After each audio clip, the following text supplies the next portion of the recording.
પિયુષભાઈ, આજે તમે જેતપુર તાલુકા police station માટે આવેલા હતા, તો પેલા આવેલા છો તો ક્યાં કારણસર આવેલા છો?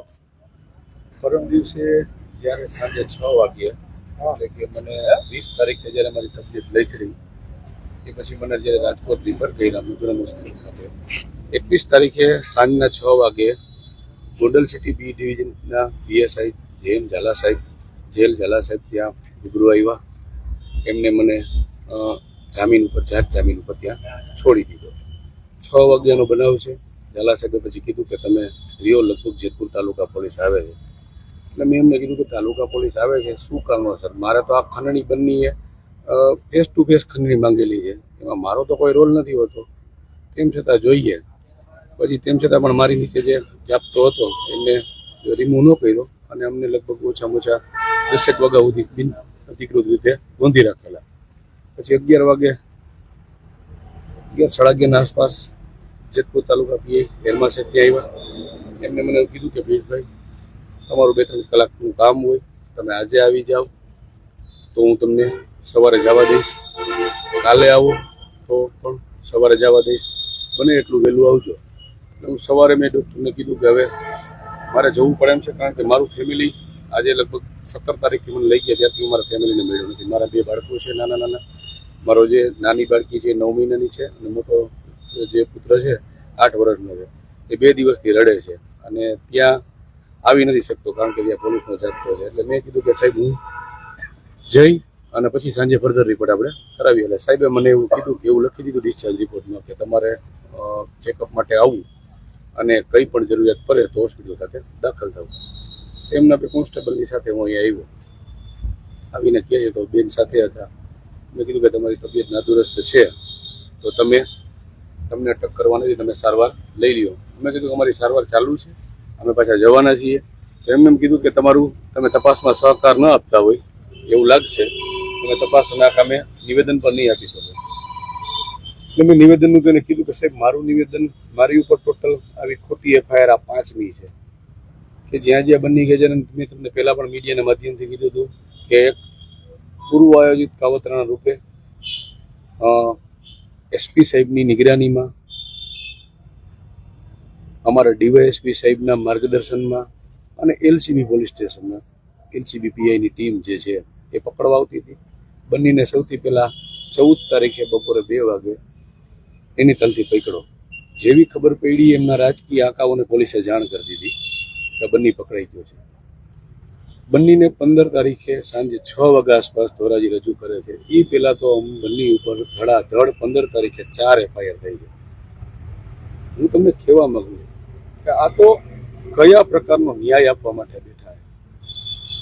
તમે જુઓ, દરેક એફઆઈઆરમાં એવું લખ્યું છે કે ફરિયાદી ફરિયાદ કરતા ડરે છે. ફરિયાદીનું તમને હું પરિચય આપું. એક ફરિયાદી છે તાલુકા પંચાયતના પ્રમુખનું પતિદેવ, ભારતીય જનતા પાર્ટીના. એક ફરિયાદી છે તાલુકા ભાજપનો પ્રમુખ. એક ફરિયાદી છે તાલુકા ભાજપના ઉપપ્રમુખ. એક ફરિયાદી છે અહીંયા અમારા ચરખડી ગામના સરપંચનો પુત્ર. આ લોકો બેન આવ્યા હતા, અલ્પેશભાઈ આવ્યા હતા. એ તો એમ કહેતા હતા ગોંડલમાં શાંતિ અને સલામતી છે, તો કાં તો હું લોરેન્સ ગેંગનો સભ્ય હોય તો જ મારાથી ડરતા હોય, અને કાં બંને લોરેન્સ ગેંગનો સભ્ય હોય તો ડરતા હોય. જો ગોંડલમાં શાંતિ સુખાકારી હોય તો મારાથી ડરવાની જરૂર શું હોય? અને બંને પકડાઈ ગયો અને તરત જ આ લોકોની હિંમત ક્યાંથી આવી? 15 તારીખે તમે દરેકને હું તમને કોપી આપીશ. 15 તારીખે એક સાથે 4 એફઆઈઆર થઈ છે. દરેક જગ્યાએ બંને આગળ જાય છે.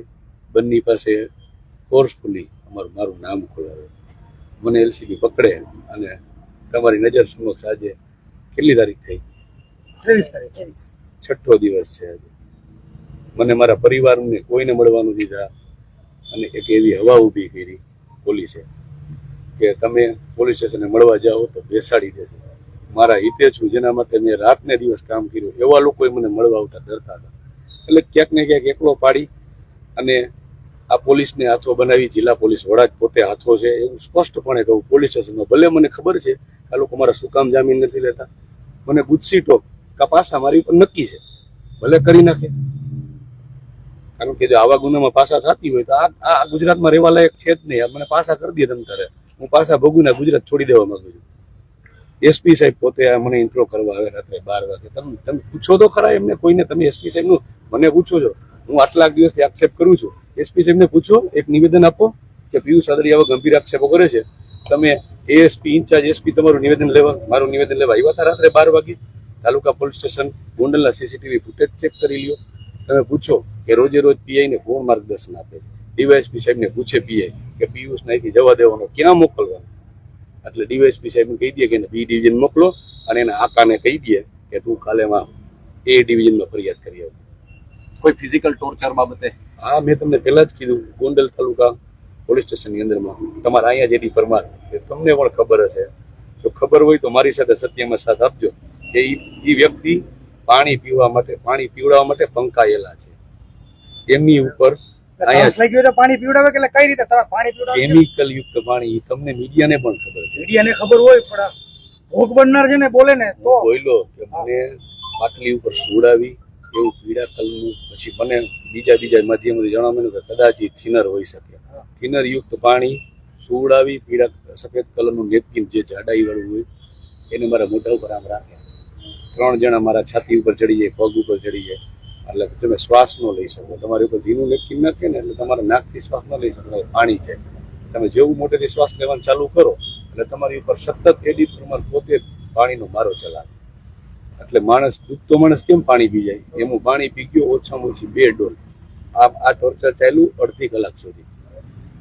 એ દરમિયાન ભગવાને મારી આલાપ સાંભળી અને હર્ષદસિંહ ઝાલા જે ગોંડલ તાલુકા કોંગ્રેસના પ્રમુખ છે અને બીજા કોંગ્રેસના આગેવાન જે મારી પાર્ટી સાથે તો જોડાયેલા જ નથી, અમારા વિશ્વ હિન્દુ પરિષદ સાથે એને કાંઈ લેના દેના નથી, એ આવી ગયા, એ લોકો સીધા મારી પાસે આવ્યા, એને મળવાનું જેને કીધું તો પૂછપરછ ચાલુ છે. તમે જોયું પૂછપરછ કે બહાર ચાલુ હોય કે અંદર ચાલુ હોય? બહાર એટલે કે પોલીસ સ્ટેશન બહાર, પોલીસ સ્ટેશનની બહાર કેમ્પસમાં. 2 મિનિટ. ત્યાંથી અમને પૂરું કર્યું, બીજે દિવસે મને સવારના પરમાં પટ્ટા માર્યા પીઆઈની ચેમ્બરમાં. હા, ફિઝિકલ ટોર્ચર બાબતે ફરિયાદ કરી છે આપણે? હા કરી, મારા મધરે કરી છે. મને તો કોર્ટમાં ન લઈ ગયા, કઈ પણ જગ્યાએ મેં દરેક જગ્યાએ કોર્ટની માગણી કરી તો મને જાત મુચરકાના જામીન ઉપર છોડવામાં આવ્યો. આવો ગંભીર ગુનો હોય તો જાત મુચરકાના જામીન ઉપર છોડવાની જોગવાઈ હોય. અત્યારે જેતપુર તાલુકા પોલીસ સ્ટેશનમાં શું નિર્ણય થયો?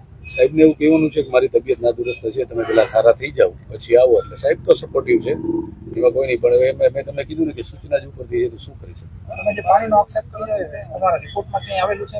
એ રિપોર્ટમાં છે ને, મેં બ્લડ સેમ્પલ લીધું છે, પણ અત્યારે પોલીસ બુદ્ધિપૂર્વક બ્લડ સેમ્પલ એપ્લિકેશનમાં મોકલતી નથી. મેં કોર્ટમાં જે અરજી કરાવી છે મારા મમ્મી મારફતે કે બ્લડ સેમ્પલ અમારે કલેક્ટ કરાવો. મારા બ્લડ સેમ્પલ મધુરમ હોસ્પિટલ ખાતે પડેલા છે, જ્યાં દિવસ થશે તો એક સેમ્પલ ફેલ થઈ જશે એટલે આ માણસ બચી જશે. ચાલો બહાર લઈ જઈએ, બહાર લઈ લઈએ. અત્યારે બેન તમે પિયુષભાઈને જેતપુર તાલુકા પોલીસ સ્ટેશને લઈને આવેલા હતા, તો શા કારણસર લઈને આવ્યા હતા અને અત્યારે અહીંયા જે તાલુકા પોલીસ સ્ટેશનમાંથી આપને શું જવાબ મળ્યો?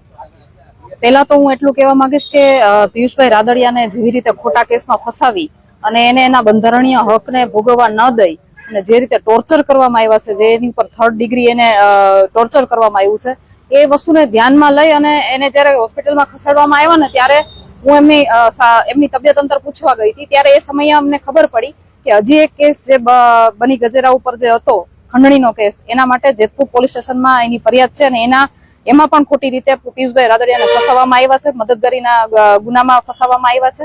અને જેતપુર પોલીસ સ્ટેશનેથી પિયુષભાઈ રાદડિયાને ફોન આવ્યો કે તમે કાલની તારીખમાં અહીંયા આવી જાઓ, તમારા જામીન આપણે મંજૂર કરી દઈએ અને પ્રોસેસ બધી પતાવી દઈએ. એટલે પિયુષભાઈએ જયારે ડોક્ટર સાથે વાત કરી એટલે ડોક્ટરે એવું કીધું કે ભાઈ તમારી તબિયત અત્યારે એટલી સારી છે કે તમે નિવેદન આપી શકો, પણ કંઈ પણ થાય તો તમારે તાત્કાલિક અહીંયા હોસ્પિટલમાં એડમિટ થઈ જવું પડશે અને રેગ્યુલર તપાસ માટે પણ આવવું પડશે.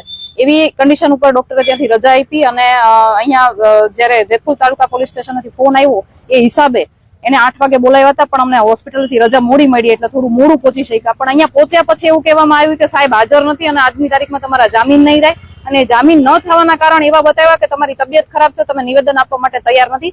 પણ પિયુષભાઈ રાદડિયાની તબિયત એટલી સારી છે કે તેમણે મીડિયા સામે આવીને નિવેદન તમારા લોકોને આપ્યા છે, પણ પોલીસને એ વસ્તુ દેખાતી નથી. એટલે ક્યાંક ને ક્યાંક આ કોકના ઇશારે આ બધું ચાલી રહ્યું હોય અને ખોટી રીતે એને કન્નડગત કરવામાં આવી રહ્યા હોય એવું ચોખ્ખું દેખાઈ રહ્યું છે. તમે પણ ગોંડલની મુલાકાતે પહોંચ્યા હતા, ત્યારે દિનેશ પાત્ર હતા ત્યારે તમારી સાથે હતા, તેને પણ ટોર્ચર કરવામાં આવ્યું, શું કહેશો? હા, દિનેશભાઈને પણ ટોર્ચર કરવામાં આવ્યા હતા અને દિનેશભાઈએ પણ મીડિયાની સામે આવીને નિવેદનો આપ્યા હતા, પણ મને એવું લાગે છે કે દિનેશભાઈને કઈ રીતે હેરાન કરી શકે. દિનેશભાઈ એક વકીલ છે, વકીલ તરીકે પિયુષભાઈ રાદડિયાના વકીલ તરીકે ત્યાં હાજર રહ્યા હતા અને છતાં પણ એમને ત્યાં બેસાડી દેવામાં આવ્યા, એની ઉપર ગુનાઓ નોંધી દેવામાં આવ્યા. શું કામ? ખાલી ને ખાલી એટલા માટે કારણ કે એ લોકો અમે જયારે ગોંડલની મુલાકાતે ગયા હતા ત્યારે એ લોકોએ અમને સમર્થન આપ્યું હતું. તો એ ચોખ્ખું દેખાઈ રહ્યું છે કે જે લોકો અમને સમર્થન આપી રહ્યા છે એ લોકો એવા નાના માણસોને એવા લોકોને ટોર્ચર કરી અને એને માનસિક એનું મનોબળ તોડવામાં આવી રહ્યું છે અને આ તદ્દન ખોટી વસ્તુ છે. કારણ કે કોઈ પણ પોલીસ પ્રોસિજર હોય એ કાયદાની રૂમાં રહીને થાય. કાયદાકીય પ્રોસિજર થતી હોય તો અમને કોઈ વાંધો જ નથી, પણ કાયદાની બહાર જઈ અને પોલીસ તંત્ર પણ એક કહેવાય ને કોઈને ફોલો કરી રહી હોય, કોઈના કેવા પ્રમાણે ચાલી રહી હોય ને એવું ચોક્કસપણે લાગી રહ્યું છે.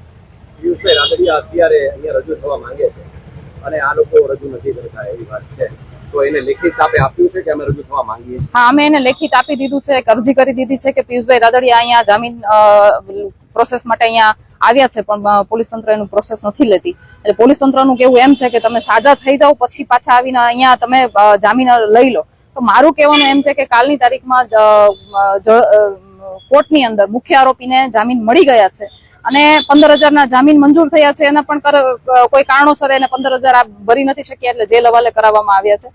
જો મુખ્ય આરોપીને જામીન મળી જતા હોય તો અહીંયા આ કેસની અંદર ખોટી રીતે ફસાવવામાં આવેલા પિયુષભાઈ રાદડિયાને જામીન શું કામ ના મળે? અને પોલીસ કોના ઈશારે કામ કરી રહી છે? મારા મીડિયાના માધ્યમથી મારે તમને લોકોને કેવું છે કે તમે જિલ્લાના એસપી ને પણ પૂછો કે પોલીસ કેવી રીતે આવી રીતે કામ કરી શકે, શું કામ કોના ઈશારે આવી રીતે કામ કરી શકે? પોલીસની જે ફરજ છે એ શું કામ નથી નિભાવતી? શું કામ આવા લોકોને ખોટી રીતે હેરાન કરવામાં આવી રહ્યા છે? આજે તમે એની હાલત જોઈ હશે. પોલીસે જો આ પ્રોસિજર એની પૂરી કરી દીધી હોત ને તો આટલો ટાઈમ એને હેરાન ન થવું પડ્યું હોત. એના બદલે એની તબિયત નાદુરસ્ત હોવા છતાં એ જયારે પોલીસના કેવા પ્રમાણે અહીંયા જામીન અરજી માટે પ્રોસેસ માટે આવ્યા છતાં પણ પોલીસે કોઓપરેટ ના કર્યું અને એને આવી કન્ડિશનમાં પાછું બહાર જવું પડ્યું, પોલીસ સ્ટેશનની બહાર નીકળવું પડ્યું અને ફરી પાછું એક વખત અહીંયા પોલીસ સ્ટેશન એને હાજર કરવા માટેની કામગીરી કરાઈ રહી છે. અને મને એવું પણ લાગી રહ્યું છે કે આ પ્રોસેસ કદાચ હું અહીંયા સાથે છું, અમારા બીજા પાસના આગેવાનો અમારી સાથે છે એટલા માટે આ પ્રોસેસ અહીંયા ફોલો નથી કરવામાં આવી રહી. કારણ કે કઈ પણ એને કાયદાની બહાર જઈને કઈ કૃત્ય કરવું હોય તો અમારી હાજરીમાં ન કરી શકે, એને સીધી લીટીમાં કામ કરવું પડે એટલા માટે આ પ્રોસેસ ના થઈ.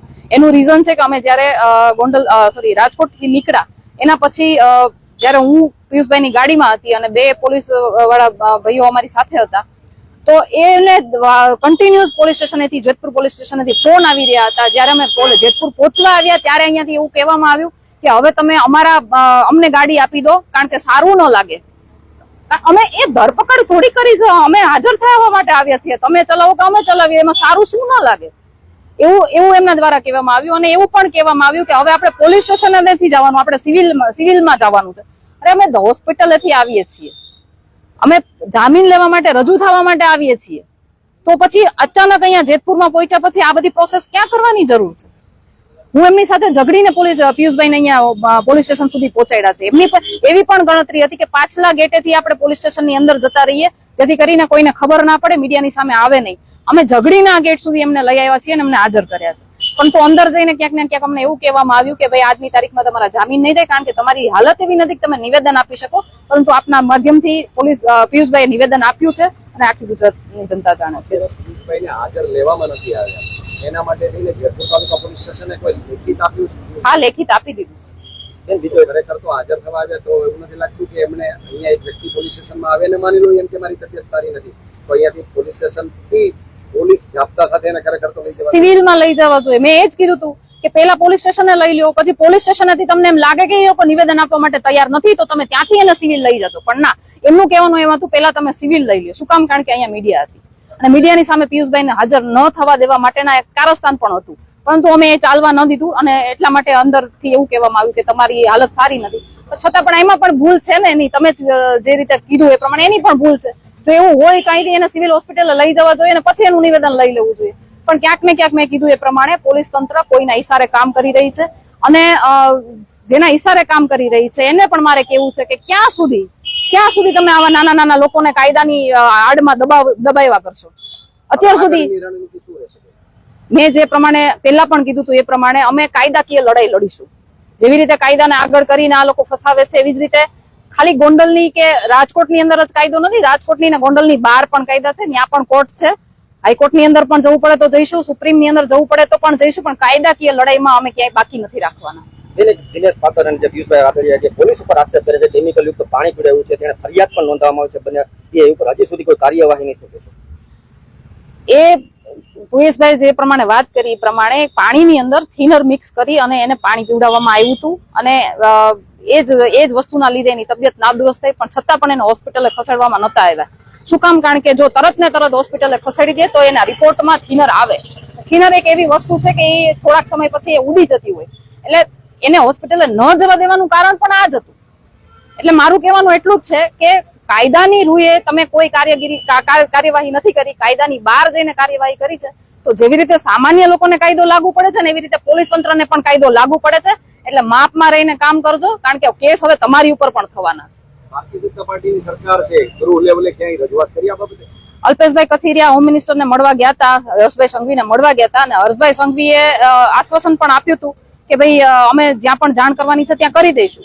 પરંતુ તરત ને તરત જયારે એના 5 વાગે જામીન થયા, અલ્પેશભાઈ હર્ષસંઘવીને મળવા ગયા અને પછી એના 5 વાગે જામીન થયા અને તરત ને તરત જયારે જામીન આપવા માટે હોસ્પિટલમાં જયારે પોલીસ તંત્ર આવ્યું ત્યારે એવું પણ કહેવામાં આવ્યું કે અમે તો તમને જામીન આપી દીધા છે, પણ જેતપુર પોલીસ તમને પકડે નહીં તો સારું. એવું કરીને ત્યાં એ કહેવાય ને મીઠી ધમકી આપવાની વાત હતી, એવું કરીને એને ધમકી પણ આપીને આજે અમે અહીંયા જેતપુર પોલીસ સ્ટેશનમાં જયારે હાજર છીએ ત્યારે અમારા જામીન પણ મંજૂર નથી થતા, જ્યારે મુખ્ય આરોપીના જામીન થઈ ગયા છે.